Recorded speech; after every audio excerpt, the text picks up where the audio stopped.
Chris Farfoy. Mr Speaker, it's always a pleasure to follow the Honourable Dr Peter Sharples, and especially in this budget debate.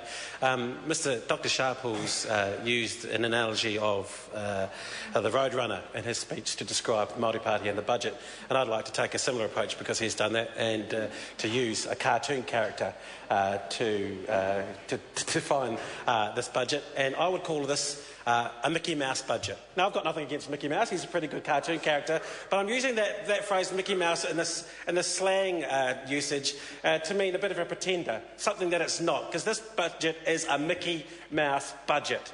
It's a Mickey Mouse budget because it is, and it is that because Mr Speaker, before the budget was delivered, I think it was in the Fairfax media, the poll said that 80% of New Zealanders wanted something to be done around housing, for first home buyers in this budget. And this budget has failed to deliver in that area. And it's also failed to deliver in the social housing area. And I just wanted to, before I get onto housing, because I'm going to spend most of my contribution talking about housing, I wanted to pick up something that Dr Sharple said around health and the extra, apparently, the extra investment this government has made around health funding.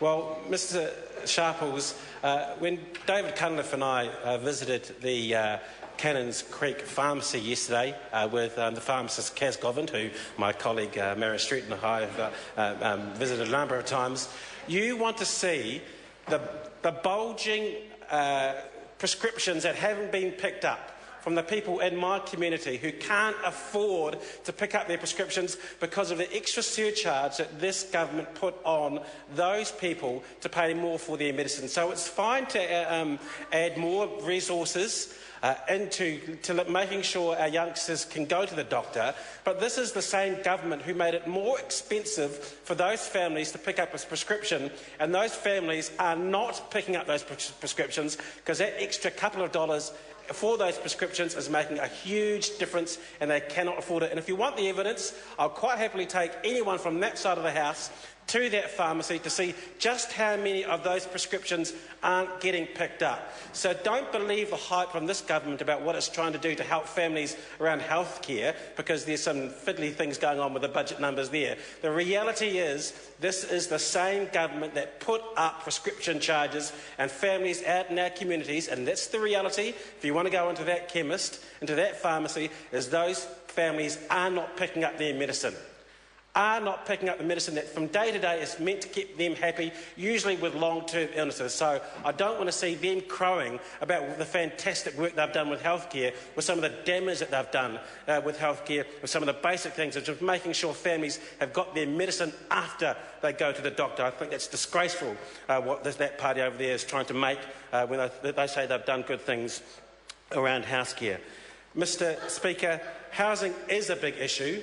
New Zealanders wanted to see something in this budget around housing affordability, around making sure there's enough social housing, and this government has not delivered one little bit. And it's interesting to hear what the Prime Minister had to say when he was asked whether or not there was a housing crisis, and he says there's no fundamental underlying reasons to believe there's a problem in our housing market. Well, that simply is not the case. As I said, David Cunliffe and I were in Cannons Creek yesterday, and we visited a great organisation, Wesley Community Action, in Cannons Creek. They told us a number of examples about the stark reality that there is a massive housing crisis, certainly in my community that I represent, but not just that, around the country. First, I want to talk about one story that one of the staffers told us about one of their family members who had been slaving away, doing the right thing to make sure that they could put together a deposit for our house. And then the loan-to-value ratio scheme came in and they were shot. And they basically put their hands up in the air and said, well, we can't get to 20% anymore. We won't even bother looking at buying a house anymore. That's the reality of the situation in many, many families. So they try and slug their guts out to get 10%. That's hard. Some families can call on their parents or other family members to get to pull together a deposit, but this family was slugging their guts out, had almost got to where they needed to get for their 10% deposit, and then the bank said, well, we can't deal with you anymore because it's a 20% deposit. That was out of reach for that family. Those kinds of families out there were looking for some relief in this budget to make sure that the Kiwi dream of buying a house could come true for them.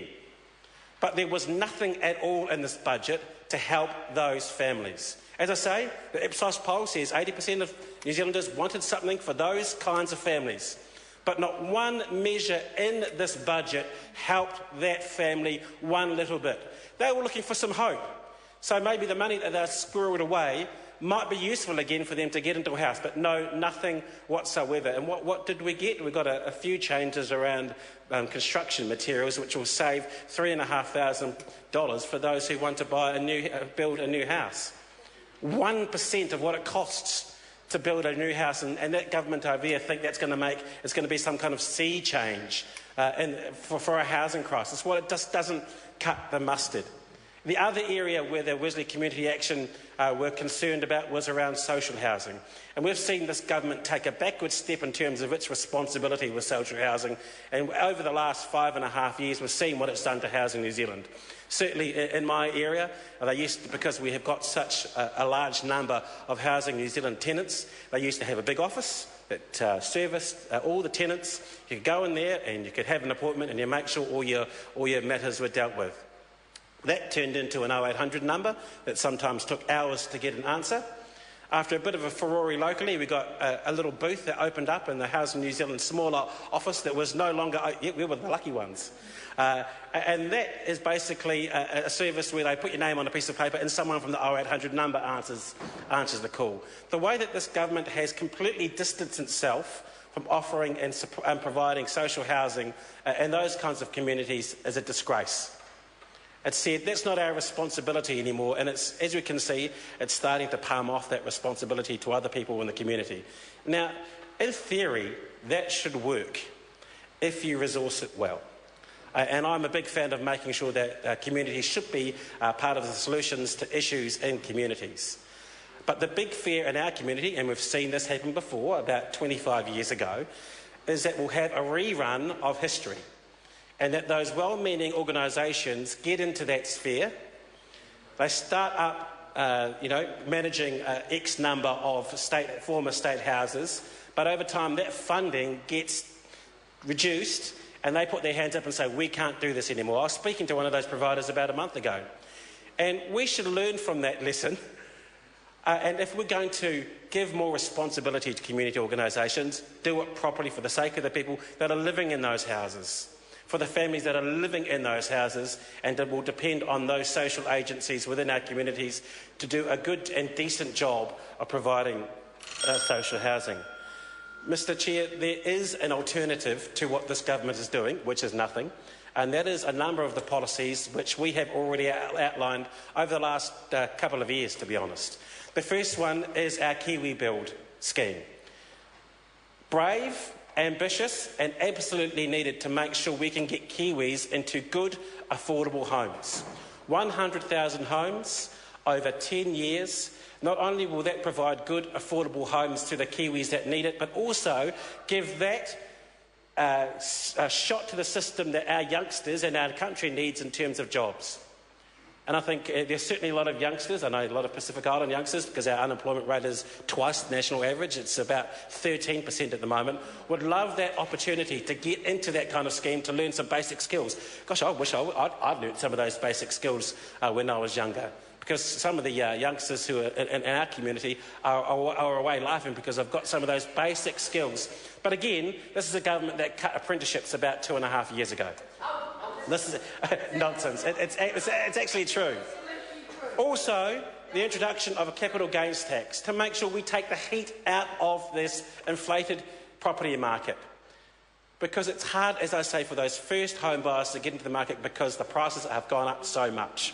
Also, we'll get that investment out of property speculation and into companies that want it and need it, so they can buy the capital and hire the Kiwis in the jobs that we know need and want the jobs, because that's what people really want. They want a good place to live, they want to make sure they've got a good job to support their families, and that's what this government hasn't done and given any hope for communities. This was a government that once said it was ambitious for a brighter future, but what's in this budget is mundane and offers no hope to anyone, especially with housing. Speaker. Jackie Dean. Thank you, Mr Speaker. This was not a Mickey Mouse government budget, but that sure was